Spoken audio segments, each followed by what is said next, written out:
Bismillahirrahmanirrahim. Assalamualaikum warahmatullahi wabarakatuh. Hamdan wa syukranillah, salatan wa salaman ala rasulillah wa ala alihi wa sahbihi wa man wa'ala. Amma ba'du, pemirsa channel terpilih MTA TV dimanapun Anda berada, kita bersyukur kepada Allah Subhanahu wa Ta'ala tentunya karena di pagi hari ini kita dapat bersua kembali ya dalam program Fajar Hidayah tentunya. Dan alhamdulillah telah hadir narasumber kita ada Ustadz Widodo Heri. Kita sapa. Assalamualaikum warahmatullahi wabarakatuh, Ustadz. Waalaikumsalam warahmatullahi wabarakatuh. Sehat semangat, Ustadz ya? Alhamdulillah siap. Apalagi di pagi hari ini kita akan membicarakan terkait dengan biaya hidup nih. Beda antara biaya hidup dan gaya hidup, Ustadz ya. Nah itu seru itu.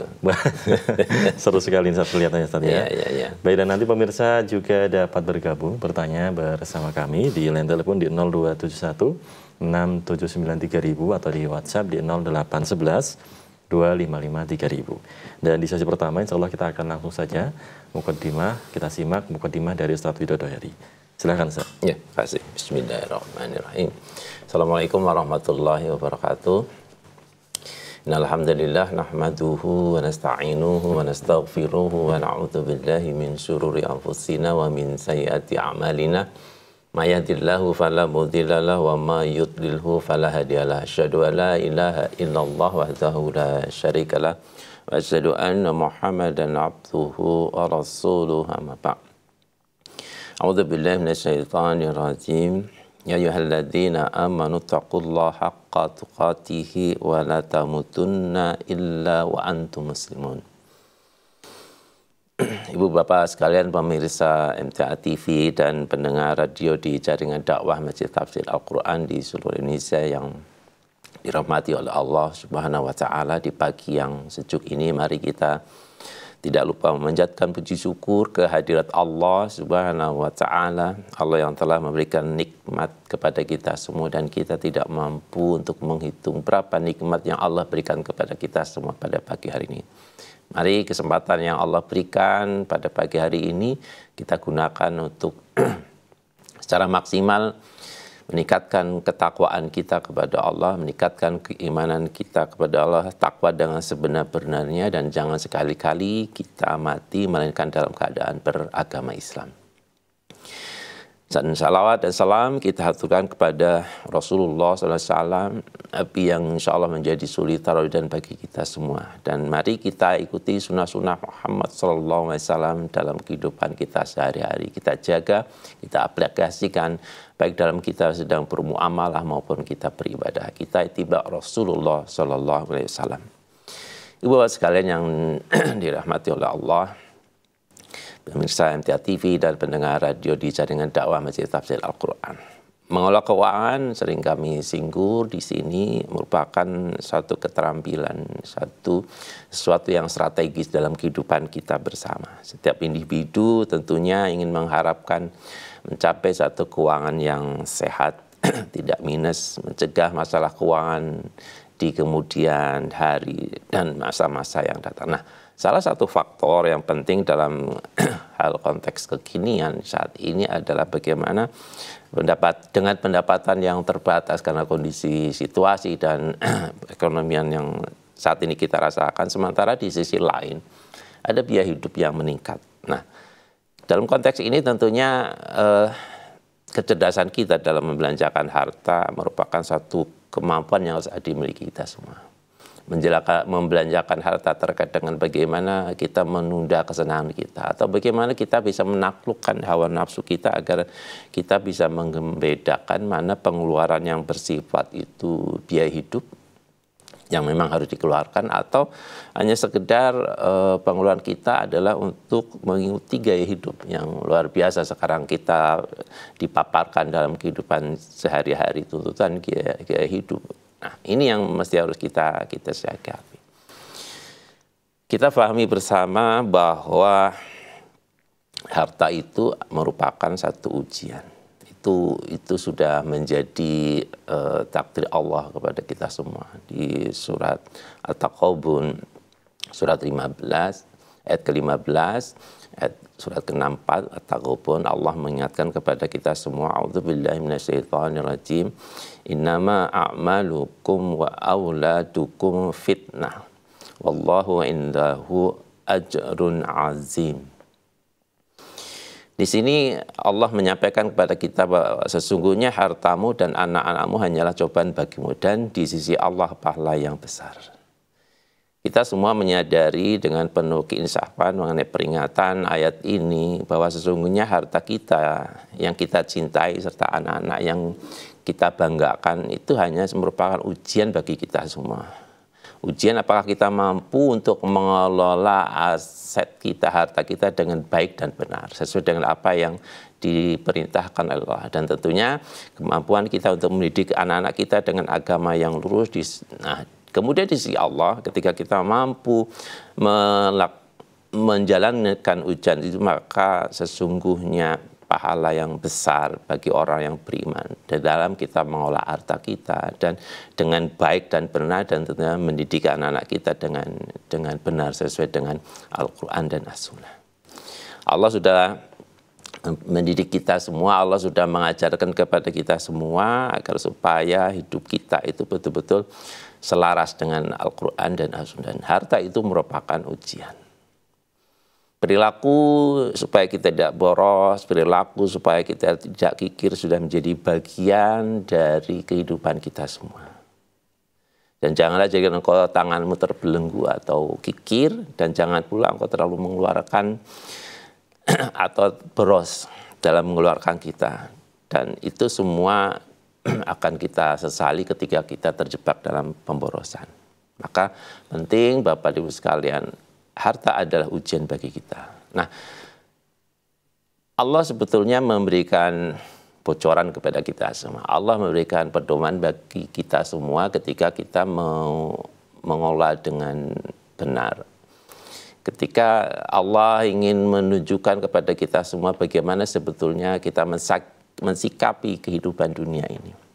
Bagaimana apa yang harus kita lakukan terhadap harta. Karena harta itu juga dibutuhkan dalam kehidupan kita. Namun demikian kita harus ada skala prioritas. Mana yang dibutuhkan dan mana yang diinginkan. Mana kebutuhan hidup, mana biaya hidup. Di surat Al-Qasas ayat 77, sering kita dengar, sering kita bahas di beberapa pengajian, kajian. Menyampaikan kepada kita semua, A'udzubillahi minasyaitonirrajim wabtaghi fima ataqallahu dzarral akhirata wa la tansa nasibaka minad dunya wa asin kama ahsanallahu ilaik wa la tabghil fasada fil ardi innallaha la yuhibbul mufsidin. Dan carilah pada apa yang telah dianugerahkan Allah kepadamu atas pahala negeri akhirat, tetapi janganlah kamu lupakan bagianmu di dunia. Berbuat baiklah kepada orang lain sebagaimana Allah telah berbuat baik kepadamu, dan janganlah kamu berbuat kerusakan di muka bumi. Sesungguhnya Allah tidak menyukai orang-orang yang berbuat kerusakan. Di surat Al-Qasas ayat 77. Di ayat ini Allah memberikan nasihat kepada kita, berikan masukan kepada kita semua agar kita menggunakan harta kita untuk kebaikan akhirat kita, tanpa melupakan kenikmatan kita di dunia. Karena kita di dunia gunakan harta itu, tapi orientasinya adalah kehidupan akhirat. Allah menasihati kepada kita, umat muslim yang beriman, agar supaya ketika kita memiliki harta, tentunya pastikan harta yang diridhoi oleh Allah, halal dan thayyiban. Tujuannya agar supaya kita dapat, tujuannya agar kita semua dapat punya bekal pahala yang baik, pahala yang banyak ketika kita hidup dunia, tujuannya untuk di akhirat. Ketika kita hidup di dunia, mari kita gunakan harta ini sebagai bekal nanti menuju akhirat. Namun demikian Allah pun tidak melarang hambanya untuk menikmati harta mereka dalam bentuk apapun, selama tidak bertentangan dengan syariat yang Allah tentukan kepada kita dan batasan-batasan apa yang disunahkan oleh Rasulullah SAW. Nah, demikian kita mampu untuk mengelola harta ini dengan baik ketika kita di dunia, untuk memenuhi kewajiban kita kepada Allah, memenuhi kewajiban kita sebagai manusia terhadap diri kita sendiri, kepada keluarga kita dan orang-orang terdekat kita. Maka itulah pedoman ketika bagaimana ketika kita hidup dunia itu prioritasnya adalah kepentingan akhirat. dunia ini sebagai sarana, sebagai tempat bagi kita untuk mendulang pahala. Maka cukup jangan dilupakan. Tapi prioritas hidup kita adalah bagaimana kehidupan di akhirat. Karena harta adalah amanah, bukan sekedar itu milik pribadi. Karena kenapa disebut amanah? Karena rezeki itu adalah Allah yang berikan. Harta itu milik Allah. Dan kita dititipi oleh Allah sebagai amanah. Dan bukan milik pribadi kita. Karena suatu saat pasti akan dikembalikan. Baik itu panjang maupun lama. Dan kita pasti akan dimintai pertanggungjawaban atas apa yang Allah titipkan kepada semua. Karena kita diminta untuk membelanjakan harta kita di jalan Allah, dan jangan sampai kita di dalam membelanjakan harta kita itu terjumus ke dalam hal-hal yang tidak diridhoi Allah. Kita diminta untuk berbuat baik kepada Allah. Dan Allah sangat menyukai orang-orang yang berbuat baik. Maka di dalam satu hadis, di riwayat Tirmidzi, juz 4 halaman 63, nomor hadis 2532. Kanjeng Nabi menyampaikan kepada kita semua, la tazulu qadama abdin hatta yus'al wa an malihi min aina aksasabahu wa fima anfaqahu.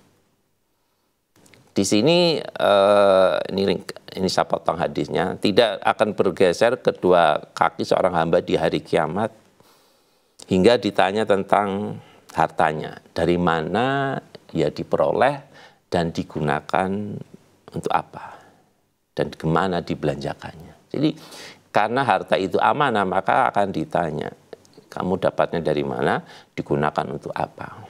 Maka ketika kita menyadari bahwa skala prioritas hidup kita di dunia adalah untuk akhirat, maka kita harus memastikan bahwa harta yang diperoleh itu halalan thayyiban sudah pasti. Kemudian digunakan untuk apa? Digunakan untuk bekal kita menuju akhirat. Bekal kita menuju akhirat berarti apa? Kita belanjakan harta kita untuk hal-hal yang diridhoi oleh Allah Subhanahu wa Ta'ala. Itulah konsep yang harus kita sadari.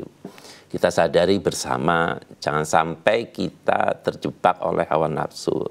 Karena memang hawa nafsu itulah yang senantiasa harus kita atur, harus kita bimbing, harus kita arahkan dengan Al-Quran dan Sunnah. Kalbu kita harus kita isi dengan Al-Quran, kita isi dengan sunnah-sunnah Rasulullah SAW agar supaya mampu mengendalikan hawa nafsu kita. Nah, maka penting ketika kita ingin membedakan mana gaya hidup dan mana biaya hidup. Sepertinya itu beda-beda tipis gitu kan, antara biaya hidup dengan gaya hidup. Biaya hidup itu merupakan kebutuhan atau needs gitu kalau dalam bahasa Inggrisnya. Pengeluaran wajib yang harus dipenuhi sesuai kemampuan untuk agar hidup kita bisa berjalan, hidup kita bisa berlangsung. Ada kebutuhan hidup dasar dalam kehidupan kita sebagai umat manusia, itu ada makan, tempat tinggal, pendidikan, kesehatan, dan kewajiban-kewajiban yang syar'i, misalkan zakat, infak, dan sedekah di situ. Contoh, kebutuhan atau biaya hidup itu makanan pokok yang bergizi, kebutuhan nutrisi untuk badan kita agar supaya mampu menopang perjalanan kita, mampu menopang ketika kita beribadah, mampu menopang ketika kita bermuamalah. Ada pakaian yang menutupi aurat yang kita pakai setiap hari, baik dalam kita melakukan muamalah maupun kita sedang beribadah. Kita punya tempat tinggal untuk kita hidup bersama istri, anak-anak, dan keluarga kita. Kita mengeluarkan biaya pendidikan sebagai investasi untuk anak-anak kita. Dan juga biaya kesehatan yang menopang kesehatan kita. Transportasi, biaya untuk menentukan perjalanan kita ke tempat-tempat yang kita tuju. Dan tentunya kita ada sedekah, ada zakat, dan sedekah. Itu bagian dari kebutuhan hidup kita di dunia. Dan sesimpel itu sebetulnya kita hidup. Yang penting ada sandang, ada pangan, ada papan, kemudian tentunya ada pendidikan, ada biaya-biaya transportasi, itu kebutuhan sehari-hari. Sesimpel itu sebetulnya kita hidup. Dan itulah yang Allah berikan kepada kita sebagai modal dasar bagi kita hidup di dunia ini. Namun demikian, Bapak-Bapak sekalian, terkadang dalam kehidupan kita ada aja godaan. Padahal kita dituntut untuk menunaikan kewajiban kita seorang suami, misalkan menafkahkan itu adalah sesuai dengan kemampuannya. Menafkahkan harta kita, menginfakkan harta kita itu sesuai kemampuannya, tidak melebihi batas kemampuan kita. Namun demikian sekali lagi, ketika kita hidup di dunia, apalagi dalam kondisi yang sekarang ini, Masya Allah, gaya hidup itulah yang kadang menggoda kita. Gaya hidup itu paling gampang diterjemahkan dengan keinginan. Nah, yang namanya keinginan itu luar biasa. Setiap zaman, setiap masa selalu bertumbuh, selalu berkembang, selalu dinamis sekali. Sesuai dengan apa yang menjadi tren, apa yang menjadi topik di dalam setiap masa. 1 tahun pun kadang ada 12 bulan, setiap bulan ada aja lifestyle yang dikelola. Bahkan gaya hidup itu menjadi bagian dari kehidupan kita sebagai manusia. Kekinian. Mungkin angkatan 60 beda gaya hidupnya dengan angkatan 70. Kelahiran 80 beda lagi dengan gaya hidupnya dengan kelahiran 2000. Kelahiran 2000 mungkin dengan yang sekarang, generasi sekarang mungkin sudah beda gaya hidupnya. Sehingga gaya hidup itu seperti keinginan tambahan di luar kebutuhan hidup tadi. Pengeluaran yang bersifat untuk kemewahan, prestis, untuk hiburan, dan sebagainya, melebihi standar dasar kebutuhan manusia. Dan inilah yang kadang menjadi sumber pemborosan bagi kita semua. Banyak hal terkait dengan fashion, urusan makan itu sebenarnya kebutuhan pokok. Tetapi sekarang ketika tuntutan gaya hidup, maka akan menjadi lain. Contoh ketika kita minum kopi di rumah, nyeduh kopi sendiri mungkin tidak mahal. Atau kita ke warung kopi modal 5.000. Tetapi ketika ada tuntutan gaya hidup, anak muda sekarang kita beli black cafe gitu kan. Nah, coffee shop Ustaz. Coffee shop gitu kan. Kalau di warung kopi 5.000. Tapi begitu kita masuk ke coffee shop 25 sampai 50.000. Padahal sama-sama minum kopi. Minum kopi. Itulah manusia. Kenapa ada kebutuhan lain ketika kita masuk ke situ? Ada fashion dan sebagainya. Baju yang penting nutup aurat, tetapi fashion menjadikan kita terjebak di situ. Ada merek-merek tertentu yang menjadikan satu image tersendiri, satu status sosial tersendiri. Sepatu pun terkadang yang penting sepatu itu bisa mengantar kita untuk jalan kaki. Tetapi godaan manusia kadang kalau bukan merek-merek tertentu itu akan menjadi kurang pede. Nah, karena orientasinya apa? Orientasinya bukan Allah. Orientasinya adalah mendapat pengakuan dari manusia. Nah, maka pertanyaan paling gampang yang harus kita jawab adalah ketika kita mengkonsumsi sesuatu, itu kita akan mendapat ridho dari Allah atau kita pengen mendapat pengakuan dari manusia. Disitulah yang paling mendasar kita untuk membedakan kebutuhan hidup maupun gaya hidup. Dan memang Allah menyampaikan kepada kita semua bahwa semua orang menyenangi gaya hidup ini. Di surat Ali Imran ayat 14, A'udzubillahi minasyaitonirrajim, yuyyina linnasi hubbus syahawati minan nisa'i wal banina wal qanatiri muqantarati minadz dhahabi wal fiddati wal khailil musawwamati wal an'ami wal hars.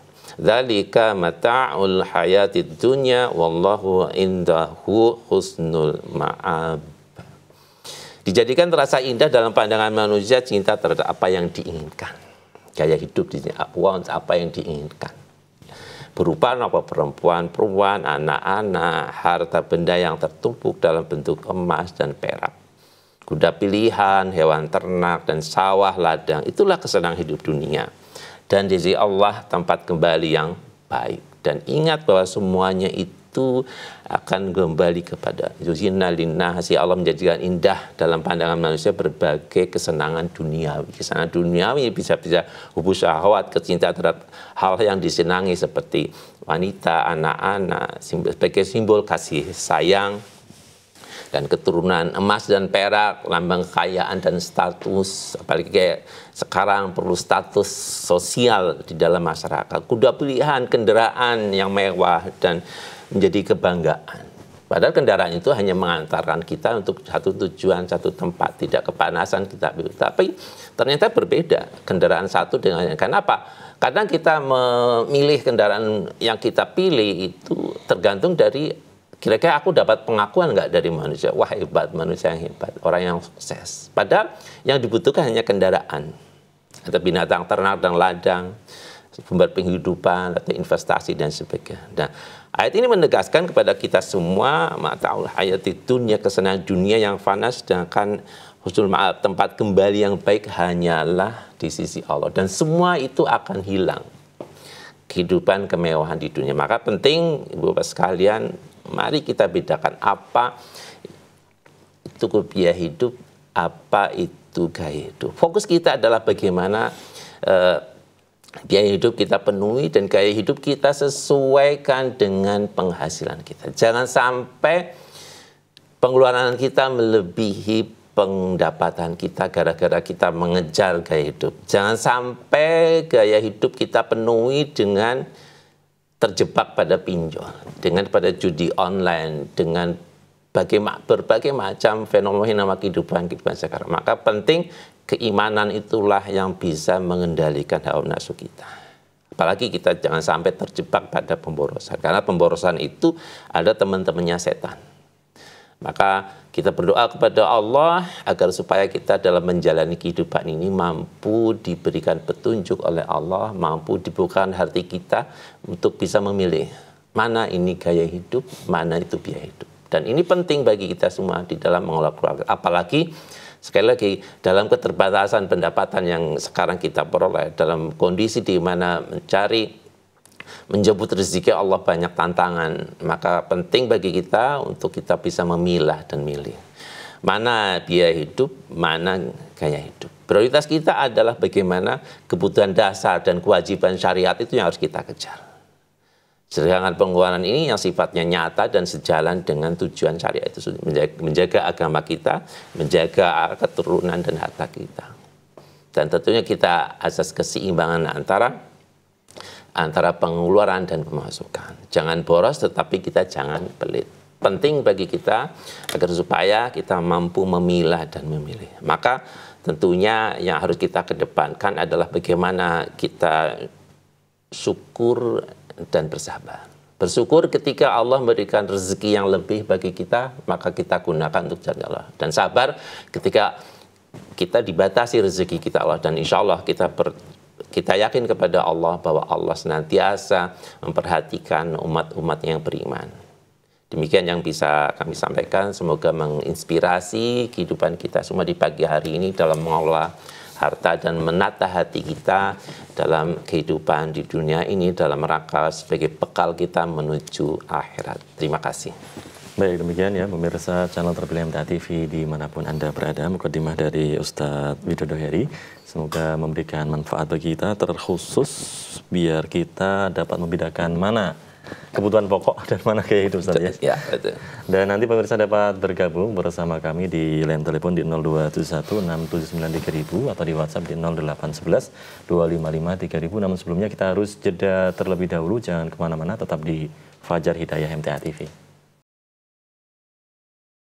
Baik pemirsa channel terpilih MTA TV dimanapun Anda berada, kita masih dalam program Fajar Hidayah di kesempatan hari ini dan tentu masih bersama Ustadz Widodo Heri. Ustadz, di sesi kedua ini insya Allah kita akan menjawab beberapa pertanyaan yang masuk Ustadz ya. Baik di line telepon di 02716793.000 atau di WhatsApp di 08112553.000. Di line telepon apa sudah ada yang bergabung? Kita sapa. Halo, assalamualaikum. Waalaikumsalam. Dengan Bapak siapa di mana? Pak Wo di Tuban. Pak siapa? Di mana, Pak? Agak keras Bapak suaranya. Pak Wo di Tuban. Pak Wo? Iya. Pak Wo di Tuban ya. Silahkan Pak Wo. Iya. Mau tanya tentang Ratu Bilqis. Ini katanya kok kaya raya, cantik, pandai. Ini ceritanya gimana? Sudah saja, terima kasih. Assalamualaikum.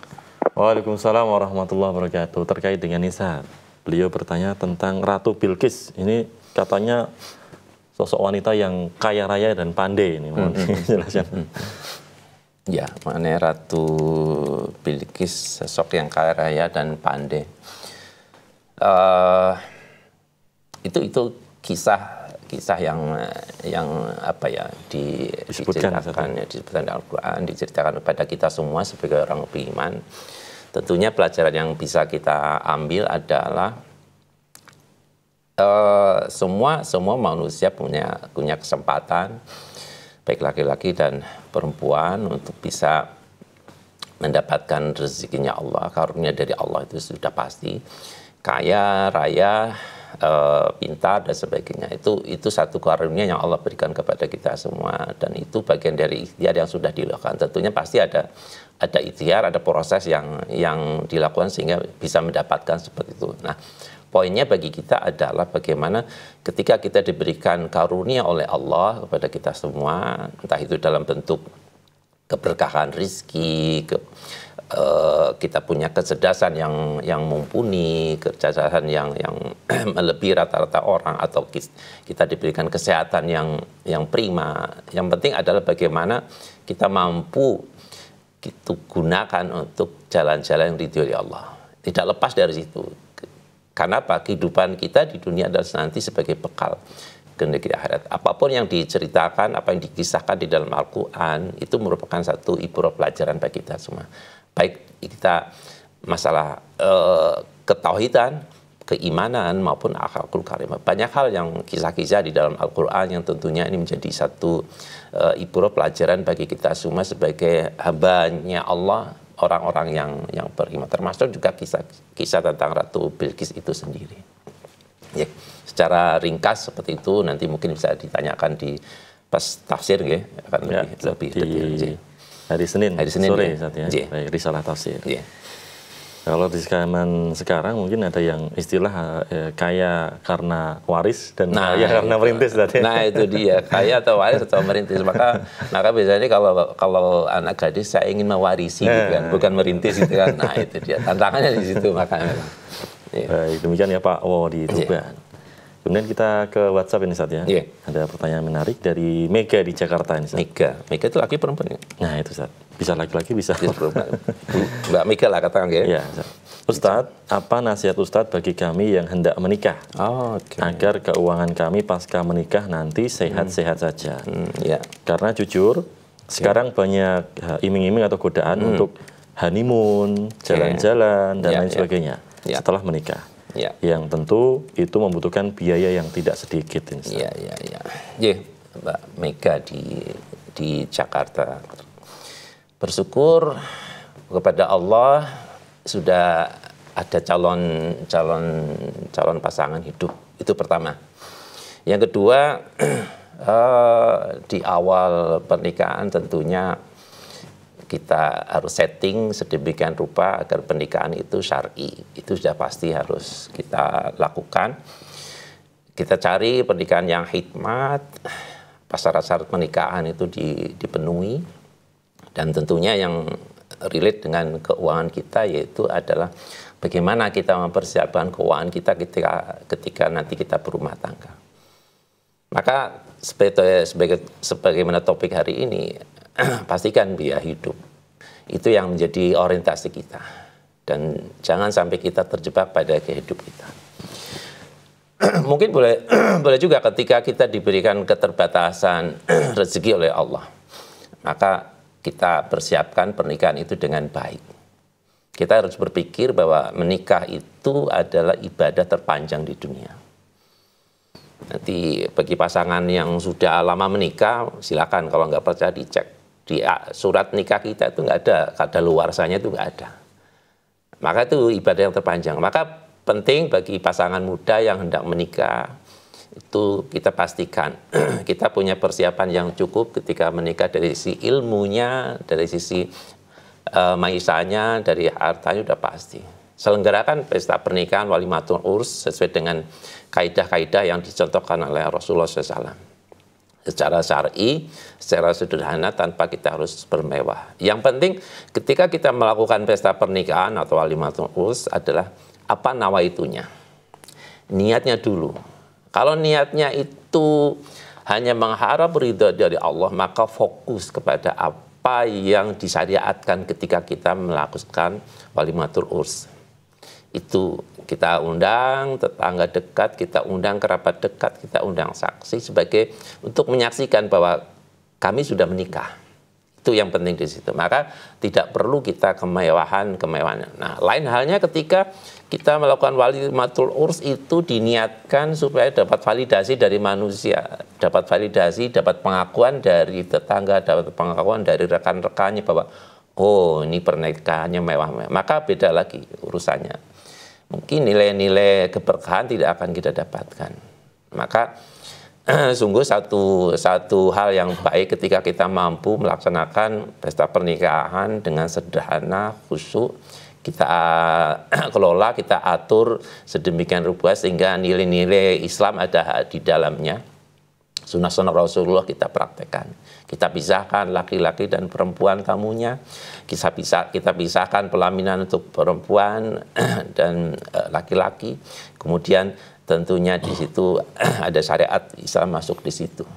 Dan tentunya jangan sampai kita melaksanakan pesta pernikahan walimatul urs di luar kemampuan kita. Alhamdulillah, apalagi sampai kita hutang.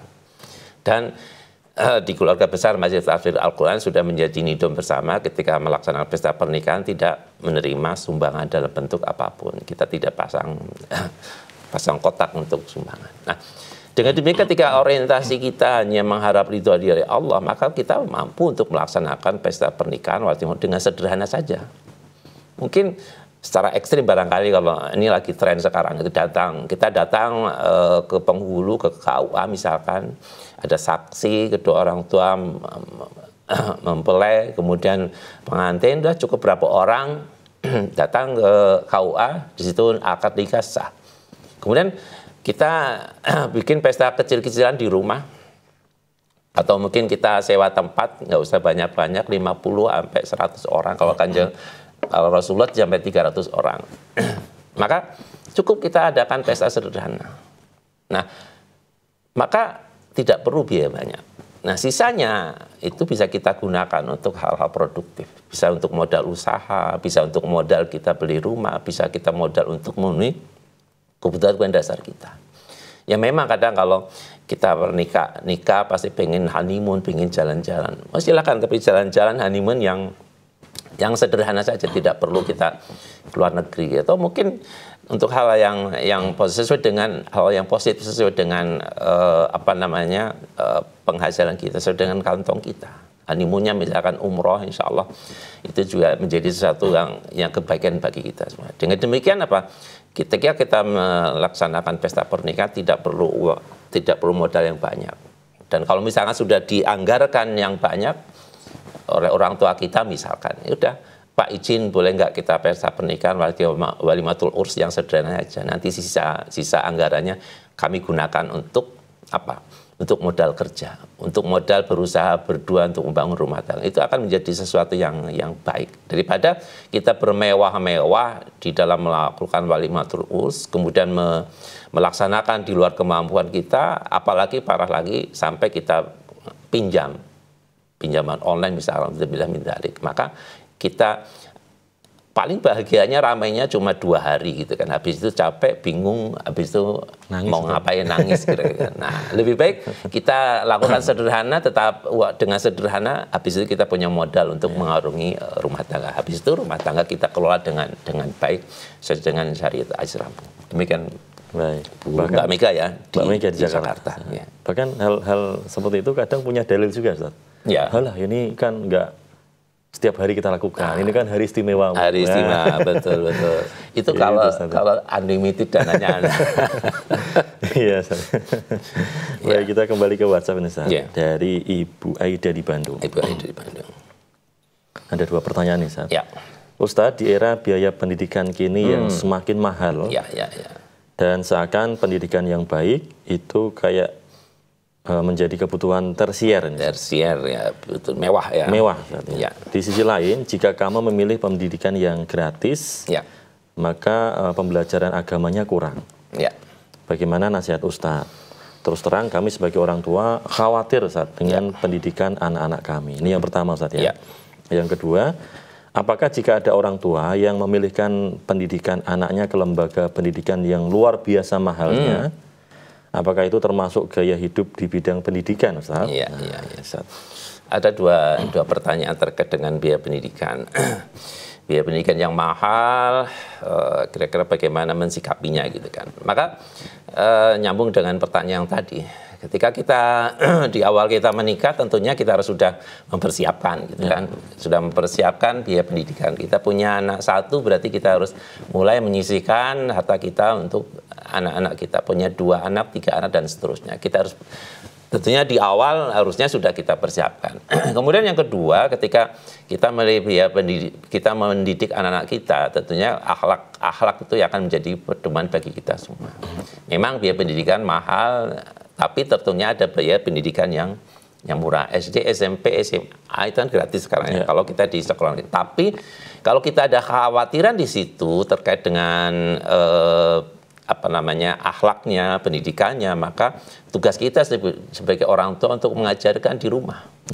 Itu yang penting. Kalau kita sebagai orang tua tidak mengenalkan akidah Islamiyah, tidak kenalkan akhlakul karimah, tidak kita kenalkan bagaimana ketakwaan kita kepada Allah, maka tentunya akan berat. Apalagi sekarang pergaulan di sekolah-sekolah luar biasa seperti itu. Maka pilihlah sekolah-sekolah yang bisa memberikan pendidikan, tidak hanya sekedar pembelajaran, tapi betul ada pendidikan di situ. Nah, tentunya pilih sekolah-sekolah yang baik, yang bisa memberikan pendidikan tidak hanya sekedar ilmu pengetahuan, tetapi juga dinullah ini. Dan tentunya di rumah harus diikuti dengan pendidikan di rumah tangga, ibu bapak harus kompak, harus selaras di dalam memprioritaskan pendidikan untuk anak-anaknya. Dan kalau kita punya kelebihan harta, monggo silahkan kita cari sekolah-sekolah yang tentunya bisa memberikan penyelenggaraan pendidikan yang baik. Itu penting harus kita lakukan. Dan insya Allah di beberapa, kalau kita pintar, kalau kita bisa cerdas, bisa memilih sekolah-sekolah yang mengedepankan Al-Quran. Seperti contohnya di MTA. Di MTA ada pendidikan mulai dari TK, SD, SMP, pondok pesantren sampai SMA. Insya Allah di situ tidak hanya sekedar belajar ilmu pengetahuan, tetapi juga agama sesuai dengan Al-Quran dan As-Sunnah. Kemudian yang kedua, pertanyaan kedua, bagaimana kalau kita menyekolahkan kepada di sekolah-sekolah yang mahal dan sebagainya? Maka tergantung dari nawaitunya tadi, tergantung dari niatnya. Kalau kita niatnya supaya dapat pengakuan dari manusia bahwa itu termasuk orang yang hebat, ya itu aja yang dapatkannya. Dan tentunya harus disesuaikan dengan penghasilan kita. Jangan sampai penghasilan kita terbatas, kemudian kita bermewah-mewah menyekolahkan pendidikan di sekolah yang prestis, mulai dari SD sudah puluhan juta, bahkan TK pun sudah lebih mahal dari anak kuliah. Nah ini masih harus dicek lagi. Nawaitunya apa? Niatnya apa? Kalau niatnya mengharap ridho dari Allah dan kita diberikan kemampuan rezeki oleh Allah yang cukup, monggo aja. Yang penting pendidikannya itu betul-betul bisa menghantarkan anak-anak kita punya pondasi yang kuat, masalah ketauhidan, akhlak yang baik, dan pemahaman terhadap agama Allah ini dengan benar. Sepanjang kita mampu, tetapi kalau kita tidak mampu, ngapain kita harus memaksakan diri? Atau masih banyak pendidikan, lembaga pendidikan yang mampu memberikan materi pembelajaran yang sesuai dengan Al-Quran dan As-Sunnah. Itu barangkali untuk Ibu Aida di Bandung ya. Baik, demikian ya Ibu Aida di Bandung. Sebenarnya yang paling basic adalah membangun pondasi anak kita di rumah saja. Pondasi di rumah itu yang penting. Apalagi di usia-usia dini ya. Itu ketika anak sudah mulai bisa bicara gitu, ketika anak sudah mulai pra-TK, SD sampai nilai ketauhidan itu yang harusnya penting ditanamkan dalam sebuah keluarga gitu. Baik. Demikian Ibu Aida di Bandung. Kemudian di WhatsApp kembali Ustaz. Ya. Dari Pak Pardi di Grobogan. Pak Pardi di Grobogan. Oh iya. Ustadz, berbicara masalah gaya hidup nih, Ustadz. Di kehidupan kami sekeluarga, jangankan gaya hidup, Ustadz. Pendapatan kami bisa cukup untuk biaya hidup saja sudah luar biasa. Ya, betul. Karena pendapatan kami tidak tetap. Ya. Ada orang yang berkata bahagia itu tidak tergantung materi. Ya. Bagaimana agar kami bisa bahagia, Ustadz, di tengah ketidakpastian pendapatan? Nah, itu dia. Ini relate banget ya. Saya pikir memang demikian ya, Pak. Tadi digerobokkan benar bahwa kebahagiaan itu tidak sepenuhnya tergantung daripada banyaknya harta, tetapi harta itu diperlukan ketika kita hidup di dunia. Itu yang penting. Maka sikap kita yang penting adalah tadi di surat Al-Qasas 77 itu. Yang penting adalah prioritas kita adalah untuk kehidupan akhirat. Seberapapun penghasilan kita, yang penting kebutuhan dasar itu kita penuhi, kemudian kita jadikan sebagai bekal untuk kehidupan akhirat. Itu yang penting. Dan maka ketika kita qadarullah diberikan rezeki oleh Allah, penghasilannya tidak tetap, saya pikir itu satu karunia yang Allah berikan kepada kita semua. Sikapnya ya tadi, modalnya tinggal mohon maaf, sabar dan syukur, itu aja. Kita diberikan kecukupan rezeki oleh Allah, kita bersyukur. Kita diberikan keterbatasan rezeki oleh Allah, kita bersabar. Itu aja. Bersabar dan syukur, yakin kepada Allah bahwa Allah senantiasa menyediakan rezekinya.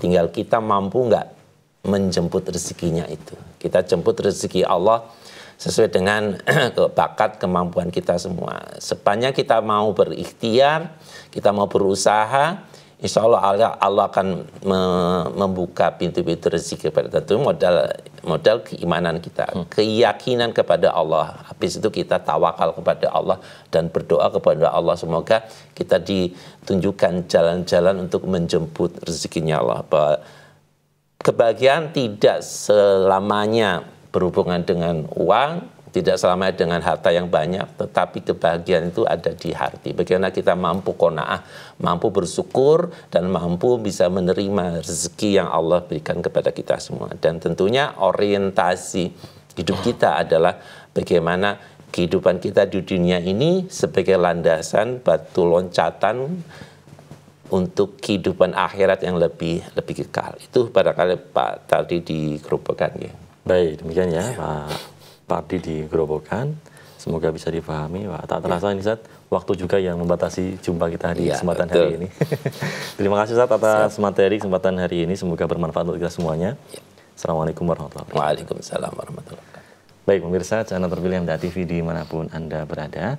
Fajar Hidayah di kesempatan pagi hari ini semoga bermanfaat. Saya Sufyan Al-Ayyubi undur diri. Terima kasih atas perhatiannya. Subhanakallahumma wa bihamdika asyhadu an la ilaha illa anta astaghfiruka wa atubu ilaik. Assalamualaikum warahmatullahi wabarakatuh.